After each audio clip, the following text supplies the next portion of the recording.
Sound take 7 action.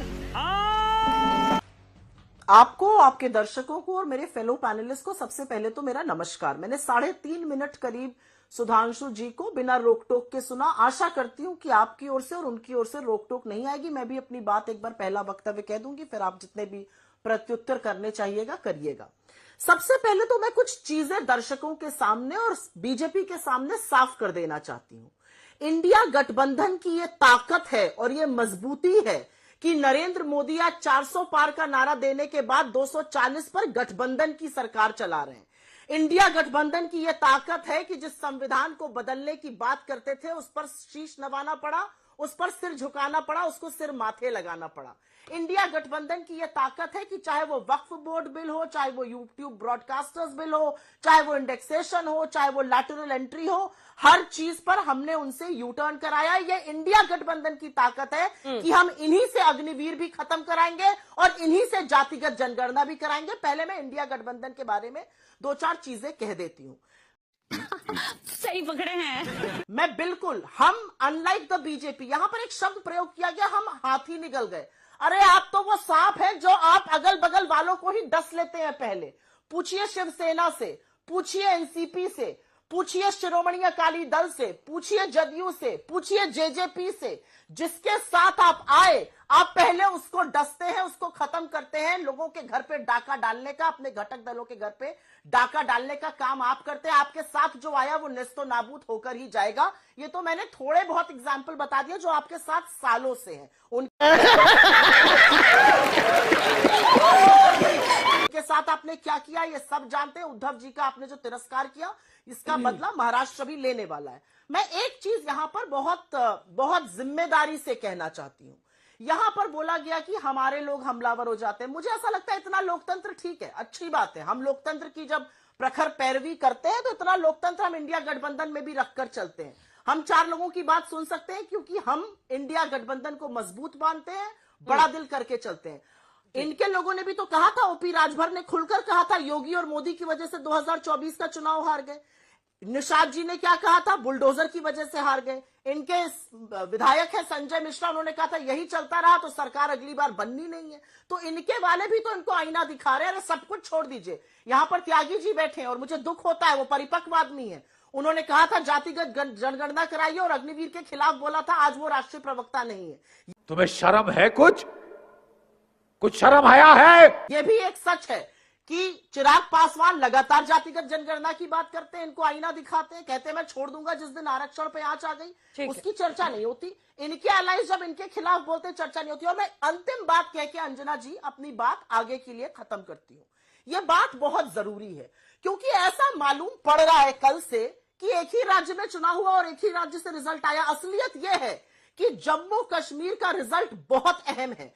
10 साल BJP ने वहां पर एक मिस एडवेंचर, एक प्रयोग किया। वहां के लोगों से मत का अधिकार छीना, उसको यूनियन टेरिटरी बनाया, वहां पर प्रेसिडेंट रूल लगाया, हर हथकंडा अपनाया और वहां के लोगों ने एक सिरे से इनको नकार दिया है, एक सिरे से इंडिया गठबंधन को जिताया है। और असलियत आज यह है कि बीजेपी के पास जम्मू कश्मीर में कहने के लिए कुछ नहीं है। ये असलियत है, उसके बारे में कोई चर्चा नहीं करेंगे। ये मूड ऑफ द नेशन बता रहे हैं हरियाणा से, मूड ऑफ द नेशन बताइए ना जम्मू कश्मीर से भी, जहां पर आपकी सिरे से हार हुई है, जहां पर आपको बुरी तरह से नकारा। हरियाणा पर भी तो आप बोल नहीं। सबसे पहले तो अंजना जी, मैं नरेंद्र मोदी तो हूं नहीं जो मैं सब जानूंगी, रडार से लेकर नाली से गैस बनाने तक की बातें। मैं मोदी जी थोड़ी हूं, मैं अपनी पार्टी के परफॉर्मेंस के बारे में सब जानती हूं। ये मैं छोटी सी बात कहती हूं। मैं मोदी जी थोड़ी हूं जो साइंस भी जानूं, विज्ञान भी जानूं, इतिहास भी जानूं। इतनी मेरी कहां हैसियत है, इतना नहीं जानती मैं।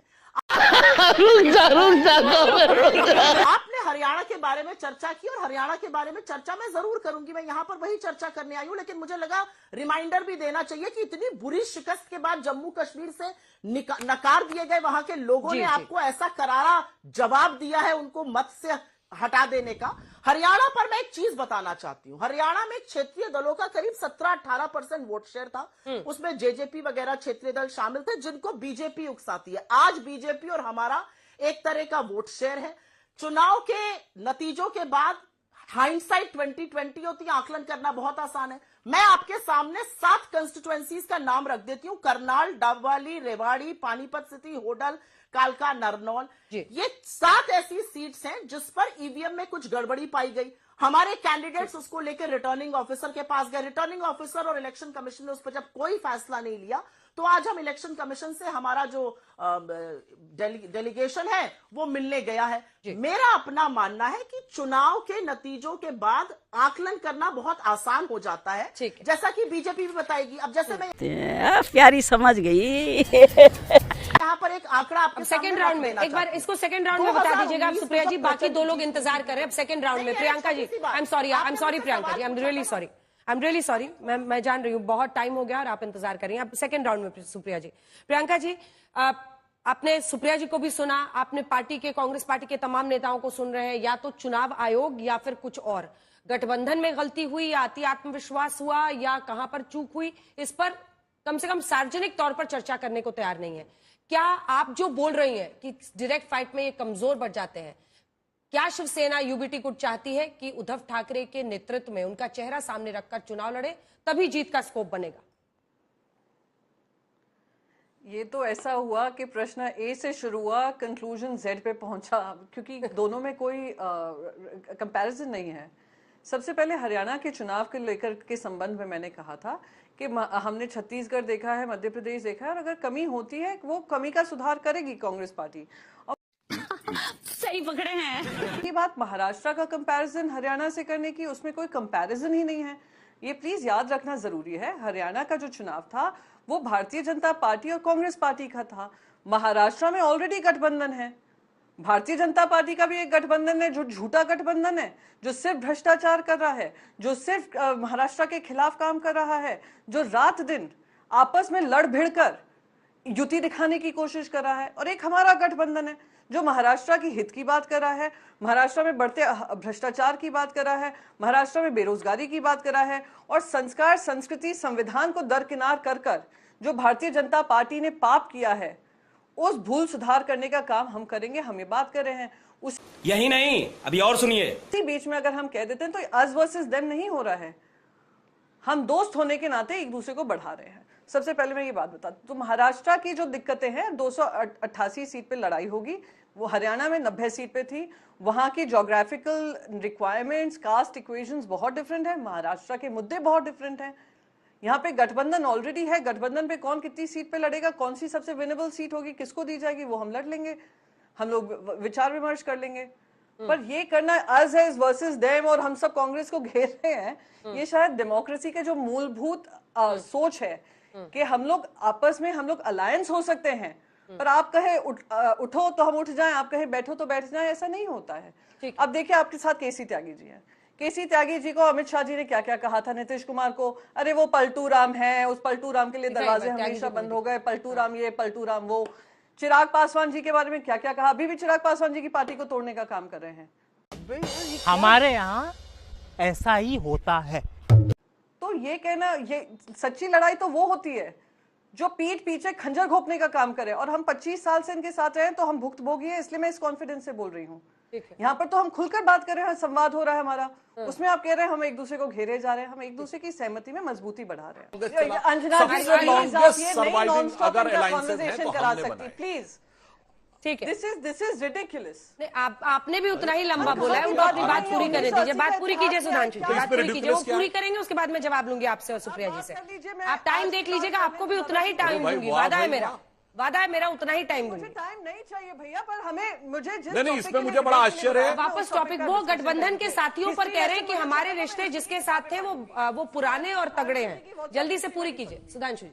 नहीं सुधांशु और प्रियंका जी तो आप सुनिए, आप सुनिए प्रियंका जी। पढ़ना होगा, मैं इतिहास की किताबें उठाकर पढ़ लूंगी, और 25 साल के हमारे शिवसेना के गठबंधन के बारे में ये कम ही टिप्पणी दें तो ज्यादा ठीक रहेगा, क्योंकि ये लोग वो लोग हैं जो पैरासाइटिक बिहेवियर होता है, जब पीठ पे खंजर घोंपने का काम करते हैं। और वो चिराग पासवान भी उसके उन्होंने एक्सपीरियंस किया है, जेडीयू ने एक्सपीरियंस किया है, शिवसेना ने एक्सपीरियंस किया है, डीएमके ने किया है, टीडीपी ने किया है, और ममता बनर्जी ने किया है। इन्होंने सबके साथ तो धोखाधड़ी की है। कौन है ये, क्या बात कर रहे हैं? सुधांशु जी, इसका आप तो इसी कगार पे खड़े हो गए, आप बेबस हो गए। अरे बेबस तो आप लोग हैं, बेबस तो आप लोग हैं आज महाराष्ट्र में, और मुझे खुशी है इस बात की।